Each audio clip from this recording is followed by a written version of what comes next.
आम में ये अक्सर पाया जाता है कि आम की बहुत सारी ऐसी किस्में होती हैं जो एक साल फलती हैं, दूसरे साल नहीं फलती हैं। उनको जो है एकांतरण फलन कहते हैं, अल्टरनेट बियरिंग बोलते हैं उसको। लेकिन ये हमको पता होना चाहिए कि पेड़ 10 साल का है तो क्या 10 साल में अभी तक उसमें बौर नहीं आया, तो ये एक समस्या है। यदि उसमें बौर नहीं आया तो ऐसी कोई बात नहीं। उसकी जो शाखाएं इधर उधर फैली हुई हैं, आड़ी तिरछी शाखाएं हैं, एक शाखाएं दूसरे शाखाओं को काट रही हैं, तो ऐसी शाखाओं को आप उनकी सबकी छटाई कर दें। छटाई करने के बाद आप पेड़ का जो मुख्य तना है उससे 1 या 2 मीटर की दूरी पर चारों तरफ एक रिंग बनाएं और उस रिंग की चौड़ाई 2.5 फीट होना चाहिए। उसमें पर्याप्त मात्रा में पची हुई गोबर की खाद डालें, 1 किलो डीएपी डालें, 2 किलो म्यूरेट ऑफ पोटाश डालें और कम से कम 5 से लेकर के 10 किलो के बीच में यदि आपके पास उपलब्धता है तो नीम की खली उसमें आप डालें और उसको बंद कर दें और सिंचाई करें।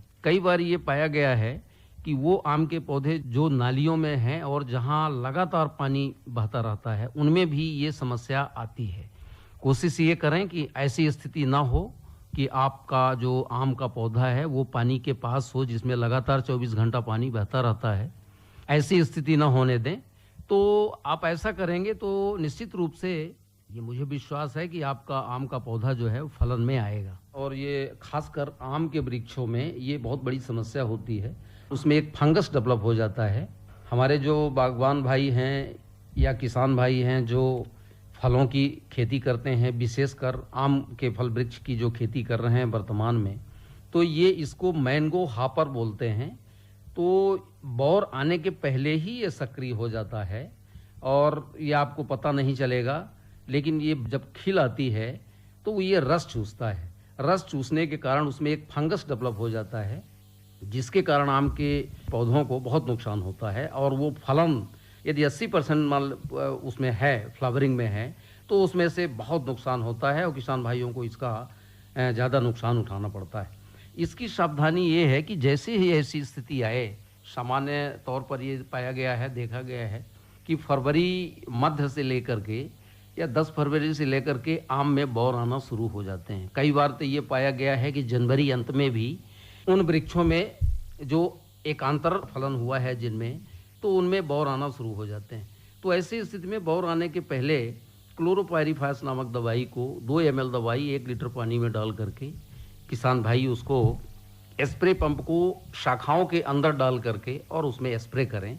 और ऐसा स्प्रे हर 15 दिन में एक बार करना चाहिए। स्प्रे करने से ये मैंगो हापर की जो समस्या है ये नहीं होती है। किसान भाइयों का निश्चित रूप से नुकसान बच जाता है और वो आम के फल वृक्ष अच्छे फलन में आते हैं। आमतौर पर यह शिकायत होती है कि हमारे नींबू के फल, कटहल के फल या आम के फल फलते नहीं हैं। ये सबसे बड़ी समस्या होती है। किसान भाइयों से मेरा अनुरोध है कि जब भी फल वृक्ष का रोपण करें उसमें पर्याप्त मात्रा में जो अनुशंसित खाद होती है, खाद एवं उर्वरक, वो निश्चित रूप से डालें। और ऐसा नहीं करने से ये होता क्या है कि जहाँ तक मेरा अनुमान है कि 40 से लेकर के 50% और 60-70% किसान भाई ले जाते हैं और सीधा उसमें फावड़ा से, गैंती से गड्ढा बनाए और फल पौधों का रोपण कर दिए। उसमें नुकसान ये होता है आने वाले दिनों में जब वो एक समय के अनुकूल उसमें फूल आना शुरू होते हैं, तो चूंकि पोषण तत्वों के अभाव में वो फूल गिरना शुरू हो जाता है, लिहाजा किसान भाई उससे लाभ नहीं ले पाते और फल कम आते हैं। तो हमारा सभी किसान भाइयों से अनुरोध है कि पर्याप्त मात्रा में गड्ढा खोदें और उनमें पर्याप्त मात्रा में गोबर की खाद और उसी मिट्टी का प्रयोग करें और हर गड्ढे में कम से कम 250 gram DAP, 500 gram muriate of potash और 2 से लेकर के 3 किलो नीम की खली, पर्याप्त मात्रा में गोबर की खाद उस गड्ढे में जितनी आ जाए।